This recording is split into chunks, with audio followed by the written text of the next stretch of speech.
Okay, welcome back. तो बच्चों, हम पढ़ेंगे इस वीडियो में relationship between AC, MC and TC. TC, MC और एसी के बीच का हम रिलेशनशिप पढ़ेंगे। तो यहाँ पे सबसे पहले रिलेशनशिप पढ़ने से पहले हम लोग शेप्स के बारे में थोड़ा डिस्कस कर लेते हैं कि ये जो इनका एएफसी का शेप ऐसा क्यों है और एबीसी का शेप ऐसा क्यों है। एमसी का भी यू शेप्ड होता है, लेकिन वो क्यों होता है, ठीक है। तो इसके पीछे कुछ रीजंस होते हैं। पिछली वीडियो में मैंने ये सारे टर्म्स जो टर्मिनोलॉजी इस चैप्टर में है, average fixed cost, total variable cost, average cost, marginal cost, इस सब को मैंने पिछली वीडियो में एक्सप्लेन कर दिया है। So have a look on that video. फिर उसके बाद आप ये सब पढ़ना ताकि आपको थोड़ा समझ आए अच्छे से। तो एवरेज फिक्स्ड कॉस्ट क्या है, एएफसी इस तरह से क्यों है इसका स्लोप। तो हम ये क्यों होता है, क्योंकि एवरेज फिक्स्ड कॉस्ट जैसे जैसे आउटपुट इंक्रीज़ होता जाता है ऐसे ही एवरेज फिक्स्ड कॉस्ट डिक्रीज़ होती जाती है, ठीक है। सपोज़ यहाँ ये देखिए, यहाँ पे एवरेज फिक्स्ड कॉस्ट आउटपुट इतना है 1 है, एवरेज फिक्स्ड कॉस्ट अज्यूम कर लीजिए कि ये 10 है, ठीक है। फिर आउटपुट थोड़ा सा बड़ा, ये 2 हो गया, एवरेज फिक्स्ड कॉस्ट हो गई 8, ठीक। तो जैसे जैसे हम आउटपुट बढ़ाते जा रहे हैं वैसे एवरेज फिक्स कॉस्ट फॉल हो रहा है, ठीक।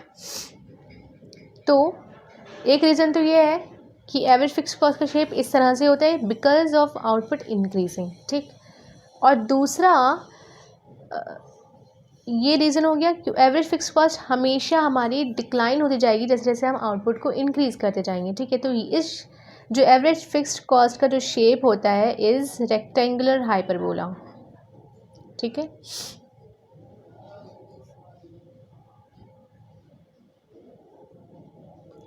ये रेक्टेंगुलर हाइपरबोला है। अभी हम इसको थोड़ा टैबुलर फॉर्म में देख लेते हैं। देखो, आउटपुट पहले 1 था, एवरेज फिक्स कॉस्ट 10 हुई, फिर आउटपुट 2 हो गया तो एवरेज फिक्स कॉस्ट 5 हो गई, फिर 3.3 हो गई, फिर 2.5 हो गई, ठीक है। तो एवरेज फिक्स कॉस्ट डिक्लाइन हो रहा है एज आउटपुट इंक्रीजेस, इसलिए इसका जो शेप आता है वो होता है रेक्टेंगुलर हाइपरबोला, ठीक है। First point is because of AFC decreases as output increases, ठीक। और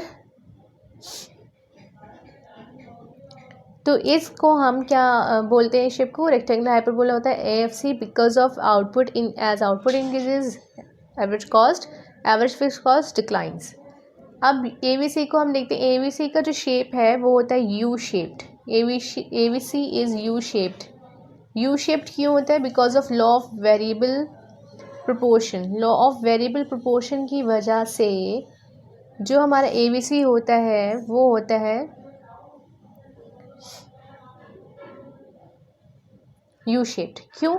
लॉ ऑफ वेरिएबल प्रोपोर्शन क्या बोलता है, as much as law of variable proportion मैंने आपको पढ़ाया है पिछली वीडियो में। तो उसमें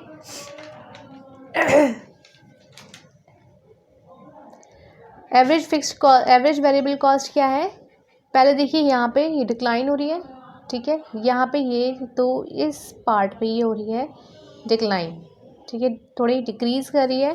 फिर यहाँ पे ये कांस्टेंट हो गई, ठीक, और यहाँ फिर इंक्रीज़ हो रही है, ठीक है। क्यों? तो ऐसे क्यों हो रहा है, this is because of law of variable proportion. As much as the variable increases तो क्या होगा, एवरेज कॉस्ट इंक्रीज़ करेगी, ठीक है। देखो यहाँ पे आउटपुट जैसे जैसे 1 है, 2 हुआ तो 9 हुआ, फिर से हमारी कॉस्ट क्या हो गई, इंक्रीज़ होने लगी, ठीक है। तो यहाँ पर जो है एबीसी का जो शेप है वो यू शेप्ड है, और वो यू शेप्ड क्यों है, because of law of variable proportion. जिस तरह से हम एक एक्स्ट्रा यूनिट हम ऐड करते जाएंगे वही एवरेज वेरिएबल कॉस्ट हमारी इंक्रीज़ होती जाएगी, ठीक है। क्यों? क्योंकि जब हम एक एक्स्ट्रा आउटपुट लगा रहे हैं, अगर हम एक एक्स्ट्रा लेबर लगा रहे हैं तो हमारा जो उसको देने का जो वेजेस है तो वो भी तो इंक्रीज़ करेगा ना। तो that's why average variable cost increase होती है, लेकिन एवरेज फिक्स्ड कॉस्ट हमारी फिक्स्ड ही रहती है, वो इंक्रीज नहीं होती, वो डिक्रीज होती है एज आउटपुट इंक्रीजेज। अगर हम किसी को वेजेस प्रोवाइड कर रहे हैं तो एज पर अगर हम उसका एवरेज फिक्स्ड कॉस्ट निकालें तो वो हमें आउटपुट भी तो प्रोवाइड कर रहे हैं अगर हम उसको वेजेस प्रोवाइड करें तो that is average fixed cost. तो एवरेज फिक्स्ड कॉस्ट हमारी डिक्लाइन होती है और आउटपुट इंक्रीजेज। और यहाँ पे एवरेज वेरिएबल कॉस्ट क्या है, यू शेप्ड है, पहले डिक्लाइन होगी फिर कांस्टेंट होगी फिर इंक्रीज करेगी। ठीक है, यहाँ पर अब हम थोड़ा मार्जिनल कॉस्ट के बारे में पढ़ लेते हैं। मार्जिनल कॉस्ट के शेप के बारे में हम थोड़ा डिस्कस करेंगे। तो मार्जिनल कॉस्ट का जो शेप होता है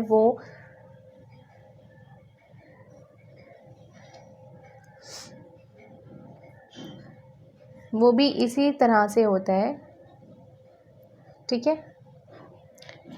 क्या होगा, यू शेप भी होता है ये, इसको हम यू शेप ही अज्यूम बोलते हैं, यू शेप ही होता है ये भी, यू शेप्ड होता है because of law of variable proportion. किस वजह से, because of law of variable proportion. जितने भी यू शेप कॉस्ट कर्व्स आएंगे वो लॉ ऑफ वेरिएबल प्रोपोर्शन की वजह से ही होते हैं, due to law of variable proportion. ठीक है, क्यों ऐसा क्यों होता है भाई, क्योंकि जब भी हम एडिशनल यूनिट को, एडिशनल फैक्टर या एडिशनल यूनिट को हम आउटपुट को हम एम्प्लॉय करते हैं, सॉरी एडिशनल फैक्टर को जब भी हम एम्प्लॉय करते हैं तो उसकी जो एडिशनल कॉस्ट होती है वो हमारी इंक्रीज होती रहती है। ठीक है, एक पहले तो हमारी थोड़ी डिक्लाइन करेगी फिर कांस्टेंट हो जाएगी फिर इंक्रीज करेगी। तो ये है मार्जिनल कॉस्ट। मार्जिनल कॉस्ट भी हमारे एवरेज कॉस्ट की तरह ही बिहेव करता है। ठीक है, तो ये रहा मार्जिनल कॉस्ट का बिहेवियर। अब हम इसका थोड़ा रिलेशनशिप के बारे में पढ़ लेते हैं, एमसी और एसी के रिलेशनशिप के बारे में। ठीक है,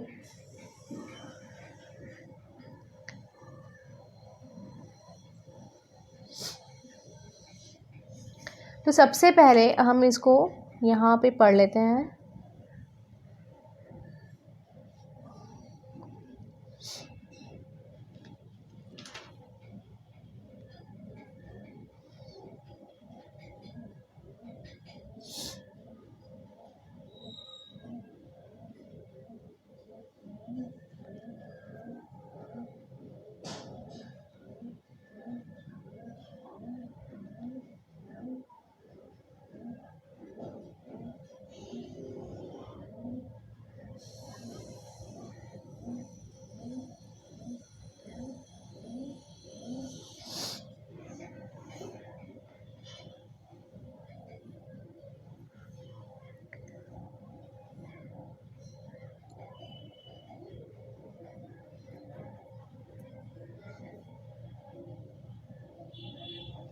ठीक है,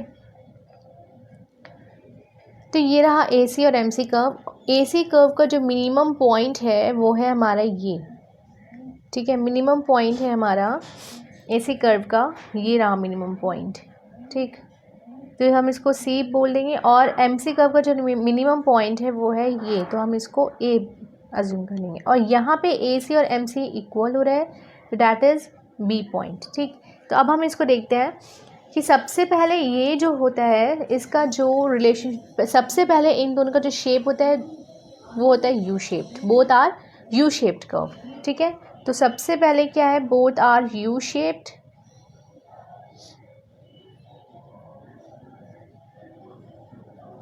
ठीक, सेकेंड इज व्हेन एम, जब एम सी यानी कि मार्जिनल कॉस्ट क्या होगा, कम होगा एवरेज कॉस्ट से। When marginal cost is less than M C cost. ठीक है, M C sorry when marginal cost is less than average cost, तो एवरेज कॉस्ट क्या करेगा, फॉल करेगा। ठीक है, यहाँ देख लो, when marginal cost is less than average cost, तो एवरेज कॉस्ट क्या करने लगेगा, वो फॉल करने लगेगा।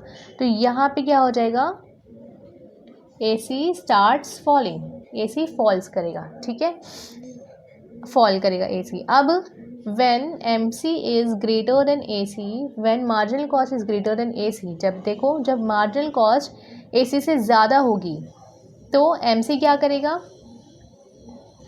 सॉरी AC क्या करेगा, rises, AC rises।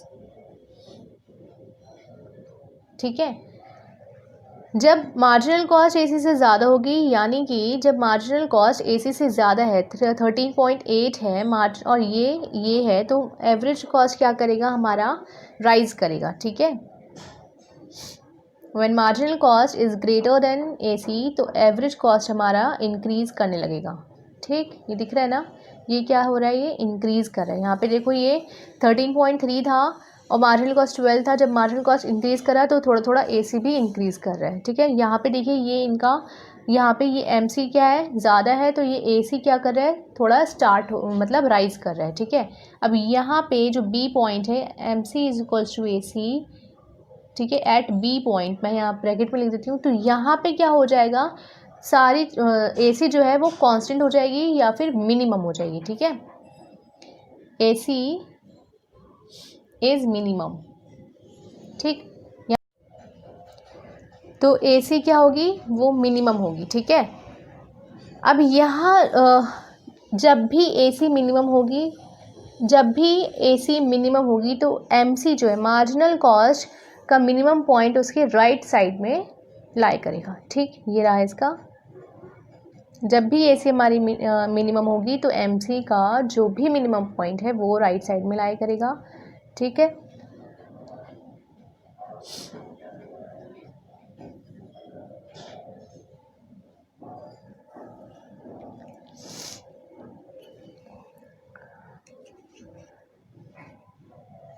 AC के हमेशा राइट साइड में लाई करेगा MC का मिनिमम पॉइंट। तो ये थे हमारे मार्जिनल कॉस्ट और एवरेज कॉस्ट के कुछ रिलेशनशिप। हो आप लोगों को समझ आया होगा। अगर नहीं समझ आया, अगर आपको और थोड़ा डिटेल में पढ़ना है, थोड़ा इलेबोरेट करना है, तो प्लीज़ मुझे कमेंट सेक्शन में बताइए। अगर आपको ग्राफ समझ नहीं आया या फिर इसके शेप पसंद नहीं आया तो फिर मुझे बताइए, और सब्सक्राइब ज़रूर कर दीजिए, बिकॉज़ बहुत ज़्यादा ज़रूरत है। Please subscribe my channel.